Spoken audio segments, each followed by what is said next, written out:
Souhilal Hachmi, bonjour. Bonjour. Avec vous ce matin en direct au téléphone, M. Abdelaziz Cherif Ben Ali, porte-parole du ministère des Affaires étrangères. M. Abdelaziz Cherif Ben Ali, bonjour. Bonjour madame. Alors John Kerry, le secrétaire d'État américain, aujourd'hui à Alger, une visite initialement prévue pour le mois de novembre, puis reportée pour des raisons de calendrier diplomatique. Comment peut-on qualifier cette visite de Kerry en Algérie aujourd'hui, M. Cherif Ben Ali? La coopération sécuritaire dominera-t-elle les entretiens? Eh bien, d'abord, je vous remercie de me donner l'opportunité de m'adresser à vos auditeurs à travers cette belle émission que nous suivons toujours avec beaucoup d'intérêt. S'agissant de la visite de M. Kerry, je pense qu'elle entre dans le cadre normal des relations que nous avons toujours entretenues avec le partenaire américain.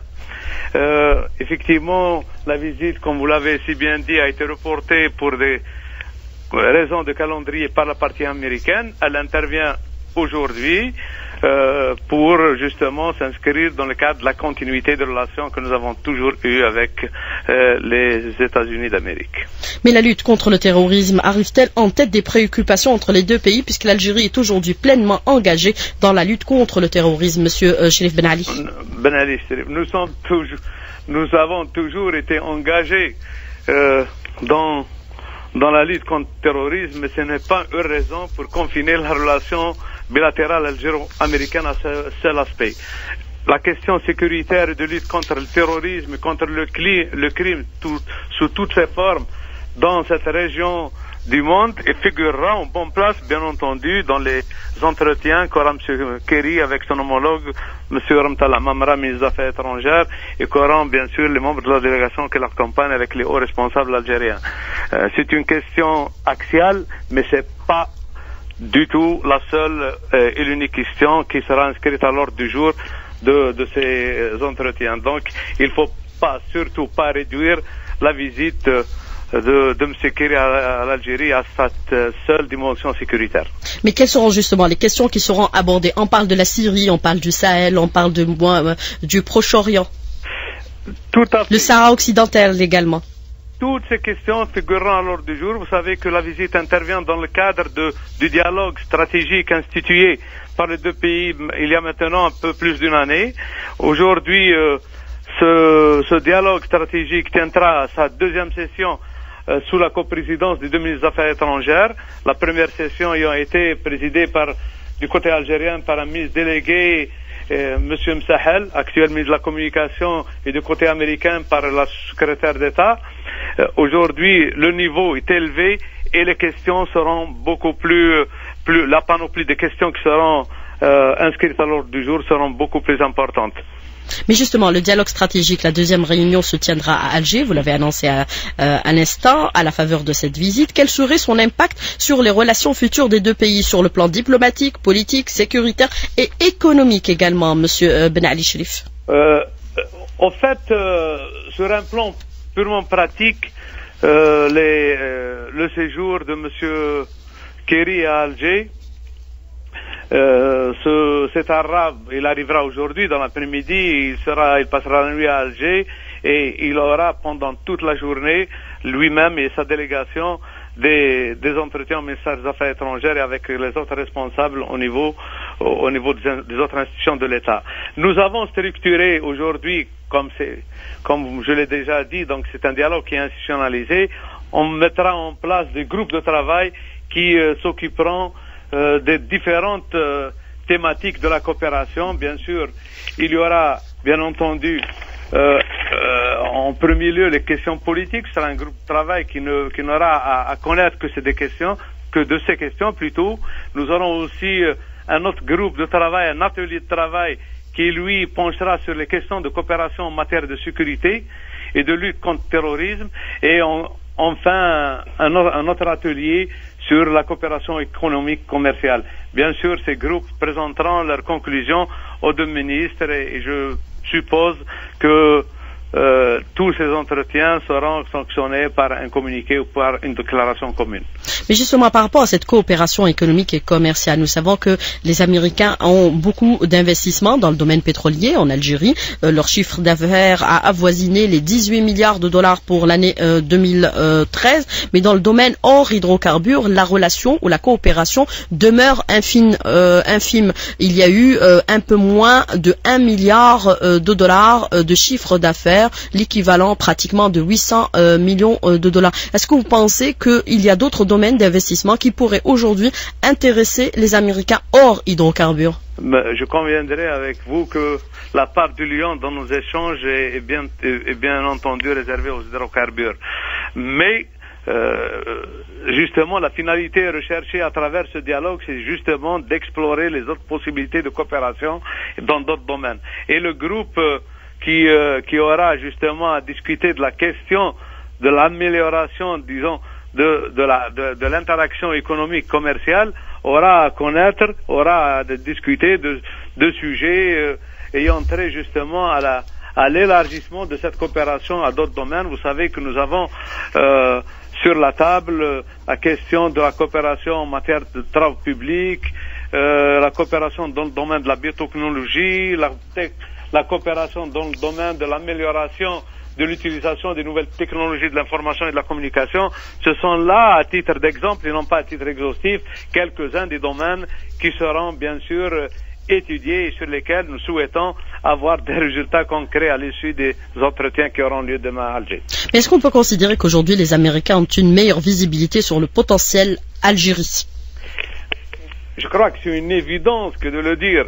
L'Algérie est perçue et reconnue par nos partenaires américains comme un pays pivot, comme un pays axial dans la région.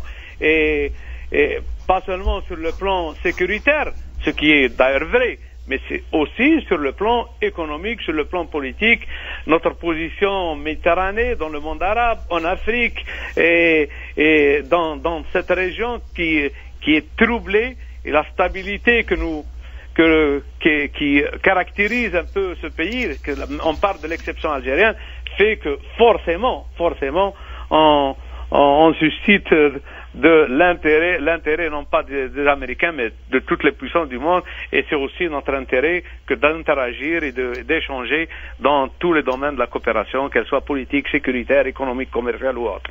Mais justement, par rapport à cette question de sécuritaire, la situation géopolitique caractérisée par une instabilité des pays de la région est-elle une source d'inquiétude pour les deux pays, l'Algérie et la Libye et les États-Unis, puisque nous savons que la Libye était devenue aujourd'hui un réservoir d'armement et le Mali le fief d'Al-Qaïda? Mais ça coule de source, j'allais dire. On ne peut pas ne tourner le dos à la situation qui prévaut dans des pays avec lesquels nous partageons des frontières. Cette situation, nous ne l'avons pas voulu. Nous avons été les premiers à tirer la sonnette d'alarme pour dire que la solution qui a été préconisée par certains n'était pas les bonnes et que la situation pouvait déboucher sur des catastrophes. Malheureusement, le mal est fait aujourd'hui. Nous essayons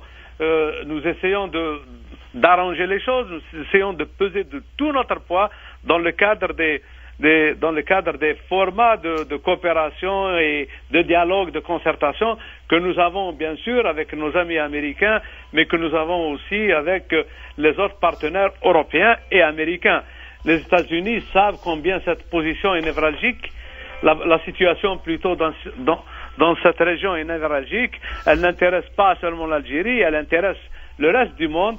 Les États-Unis étant une grande puissance, donc nous essayons de coordonner nos efforts avec nos partenaires américains pour aider ces pays fragilisés à retrouver la sérénité, à retrouver la stabilité et à repartir dans le progrès et le développement.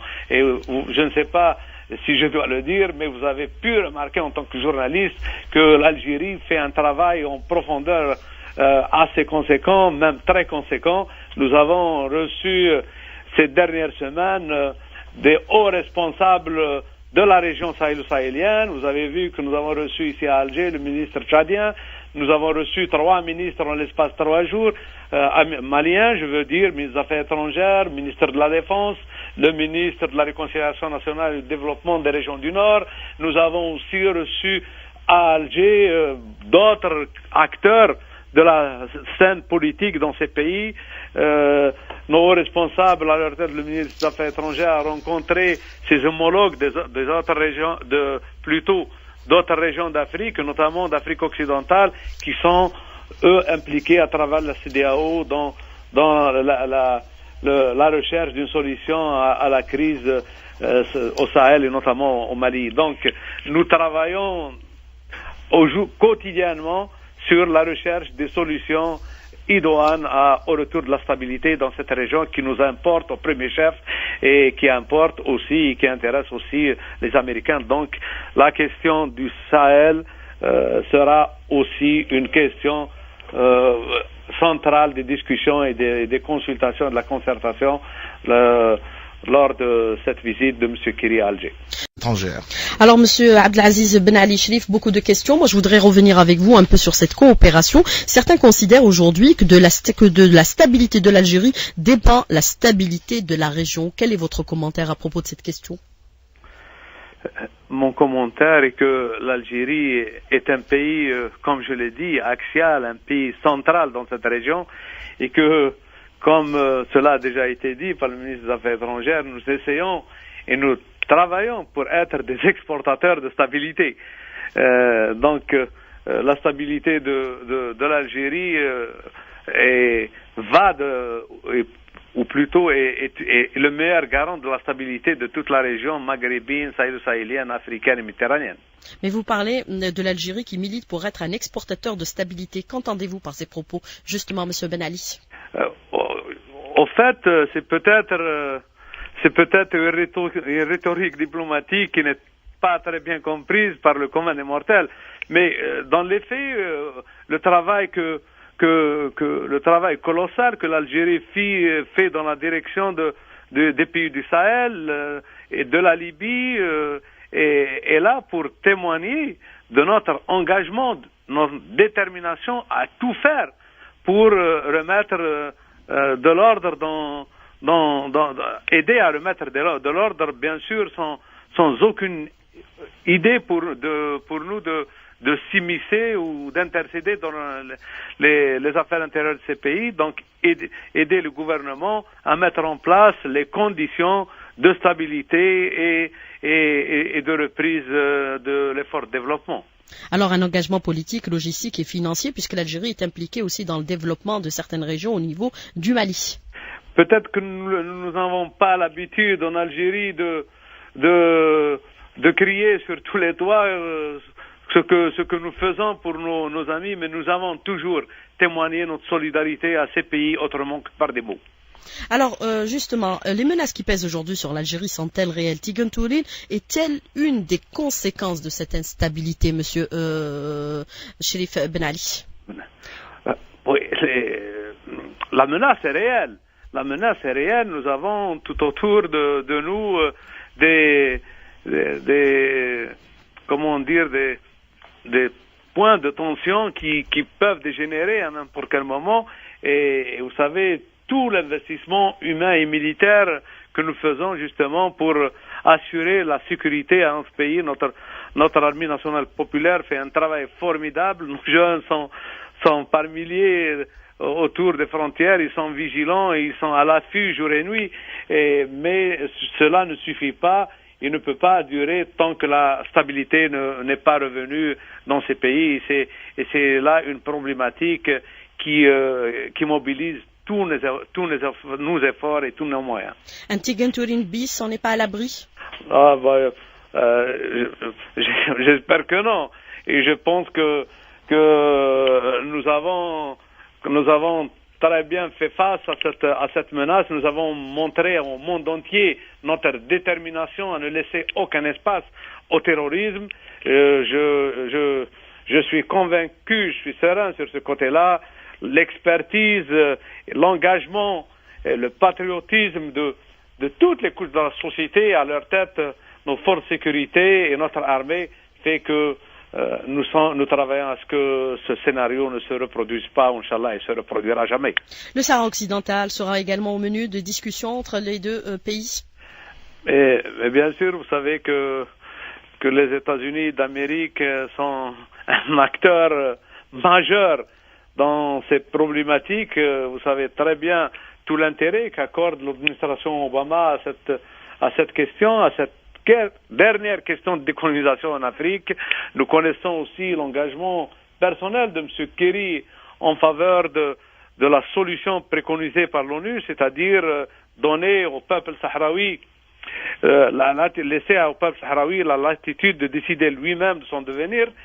Donc, nous allons bien entendu examiner avec eux les voies et moyens à même de nous permettre d'aller un peu plus vite sur la voie de la recherche d'une solution définitive et juste à ce conflit, à ce problème qui a maintenant trop duré, il faut le dire.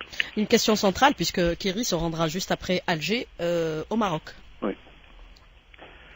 Et il se rendra au Maroc. C'est peut-être une autre preuve que cette visite intervient dans un cadre normal, dans un cadre complètement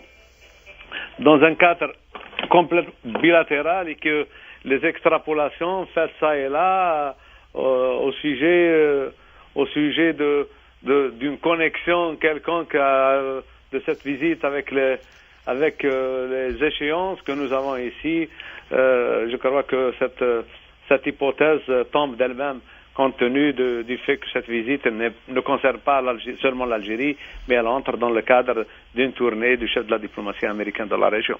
Ah, justement, M. Ben Ali, vous avez anticipé sur la question que j'allais vous poser. Pourquoi cette visite intervient maintenant? Certains la lient au calendrier électoral qui se projette en Algérie. Vous dites ce n'est pas le cas? Pas du tout? Je pense pas du tout que ce soit le cas. Nous sommes toujours disposés à examiner, à étudier, pas seulement avec nos partenaires américains, mais avec tous nos autres partenaires européens, africains et autres, toutes les questions sans exclusive. Si cette visite intervient à ce moment-là, je pense que c'est tant mieux. Elle nous permettra de mettre en évidence tous les efforts que nous mettons pour organiser une élection honnête, transparente et juste. Alors justement, il y a John Kerry qui est aujourd'hui à Alger, mais il y a aussi le prince, l'émir, du Qatar. Comment peut-on aussi qualifier cette visite, celle de l'émir du Qatar en Algérie aujourd'hui? Bon, je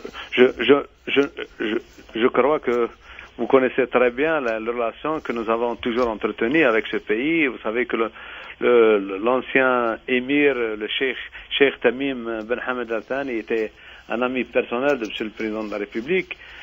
Son fils, qui a été intronisé il y a quelques mois, commence à partir en visite à l'étranger, et je crois que c'est sa première visite, sa première visite après son intronisation.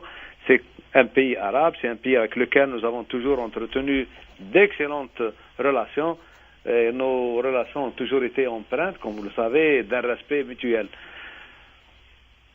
La situation dans le monde arabe va dominer l'essentiel des discussions entre les deux pays, le Qatar et l'Algérie?